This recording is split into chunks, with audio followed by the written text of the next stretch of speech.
I guess she passed away and she ended up donating all of her organs. So with that, 8 people right now today are saved because of that. But a little bit more story. About 3 years ago, I did a walk across Canada. But about 7 years ago, I met my road manager and now the founder of Step by Step, George Marcello. He came through my town, Sarnia, Ontario, and I was kind of glad that I got to meet him, and I actually got to carry the torch for my first time through Sarnia. And so I was really proud carrying it, and you know, I asked him, I was like, George, let me walk across Canada. I was like, I want to do the exact same thing you did. I want to make everyone aware about organ and tissue donation and, you know, help save some people's lives. So with that, I was kind of young at the age. I was 6 still at the time, so it was kind of a hard decision to make at the time when I was 10. So he left, he did his tour across Canada, and I got to meet him again when I was 12 at the time. Got to meet again, I got to carry the torch as of the second time, and I asked him once why. I was like, George, this is my wish, I want to walk across Canada. And he ended up, you know, he was shocked. He was like, oh my God, okay, we're going to do something for you. So it took him a year to plan, and I started my campaign on January 8th of 2004. And I walked from Sarnia to Vancouver, BC. Then I flew to St. John's, Newfoundland, and walked back. And I finished my tour in Nunavut and Iqaluit. They called me up while I was in Toronto saying, you're not making your last stops in Toronto, you're making your last stop up here, up north with us. So I was kind of shocked and happy at the same time.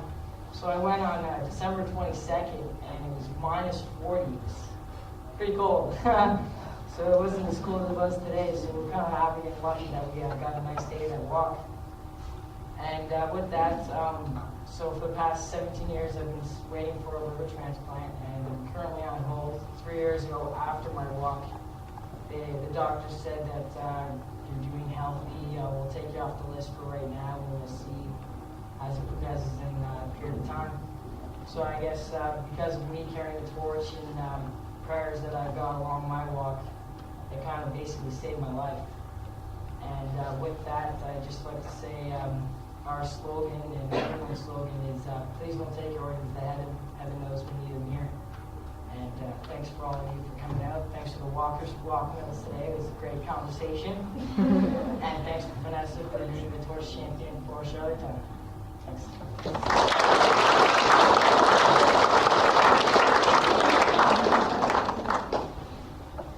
Thanks, Christopher.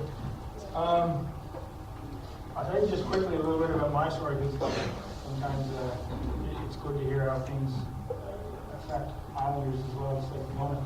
I was diagnosed with liver disease when I wasn't a lot older than you guys. I was 21 and diagnosed with liver disease.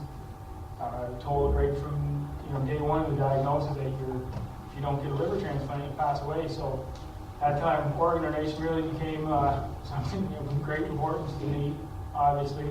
And I've learned an awful lot about it over those years. And I was fortunate enough to get my transplant in July of 2005.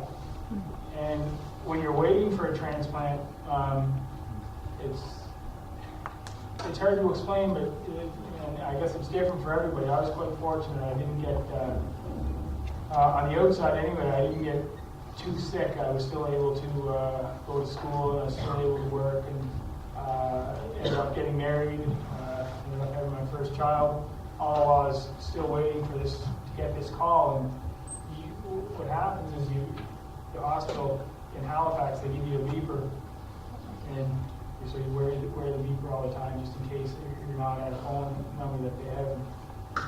Every once in a while, like the batteries will go on the beeper, or something will happen, it'll knock and it'll start beeping. And your heart just, I remember my heart used to just racing because it beeping, and I look at it and it was a false alarm. And so you're waiting for that call, and it's a hard time, definitely. And I was one of the fortunate ones who wasn't even in the hospital. It was still incredibly hard. But the good part is, some family somewhere, whether it was on the island or somewhere else in the Maritimes, somebody the day before my transplant, somebody lost a loved one, and I'm sure it was extremely traumatic for them, but their loved one had made their wishes known to their family that they wanted to be an organ donor, and so their wishes were able to be carried out. It was 8 o'clock in the morning, a little before 8 o'clock. I was working in Summerside, and the phone rang, and it was one of the nurses from the transplant unit in Halifax, and the same idea. They called me and said, "Gordon, how you doing this morning?" It's great. You want to come to Halifax for a transplant today? You just can't imagine how lucky you feel. So my story was a little funny. I hung up the phone, called my wife, and I only worked about 5 or 6 minutes from home. And I called my wife, and our son was only 6 months at the time, and she was still nursing him, still breastfeeding him. She was just in the middle of nursing him, and she got all excited. Okay, I'll be right home. And by the time I get home, in 6-7 minutes tops, my wife had packed our bags, packed our son's bag, called her sister to come over to look after our house for a minute. And we were off like a rocket to Halifax. And got to Halifax and lucky enough to get the transplant that day. And so ever since, I've been trying to help spread the message around PI. But it's really great that we're talking to you guys today, because there's a couple messages that I really hope you take home with you tonight. First thing is, think about whether you want to be an organ donor or not. And that's a personal decision that everybody has to make. Some people don't want to be for some reasons, and dealing with death and thinking about death is hard a lot of the time. And I'm sure, unfortunately, a lot of you have already had to deal with death of a family member or a friend or somewhere along the line, and it's an incredibly hard thing to deal with. But I can tell you from speaking with people family members who have donated their family members' organs after the fact, that organ donation, in a way, saves a lot. It saves the recipient's life, but it also helps the family members who are left to deal with that grief, because they know that through their loved one's life, and in their death, that they were able to help up to 7, 8, 9 other people who have their lives saved. So first thing is think about organ donation. And consciously make a decision either now or sometime in the next little while of whether you want to be an organ donor. After that, make sure you talk to your family. Tell them your wishes. You're all old enough now that you can make that decision. And I would expect that once you make that decision and you tell your family members, you would want that decision respected. So, be adamant about it. Say, I want to be an organ donor. And ask your parents, ask your friends, do you want to be an organ donor? Have you ever thought about it?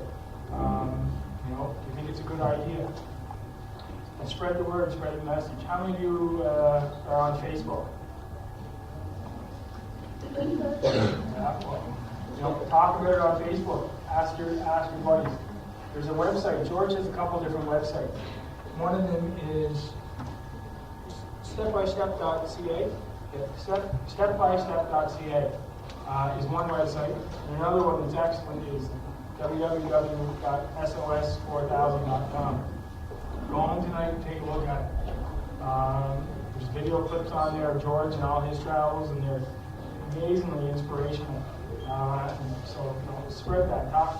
Put it on Facebook and tell your friends. So that's one. So decide for yourself, think about it, talk to your family and friends. But another message that we try to convey to the Premier today, as George mentioned, is the fact that in Prince Edward Island right now, we don't have a retrieval system. So I can sign my organ donor card, and I can tell my family that I want to be an organ donor, and I can go out and I can have a brain aneurysm right now. I can be sitting in the QEH hospital, and they don't have the ability to retrieve my organs. So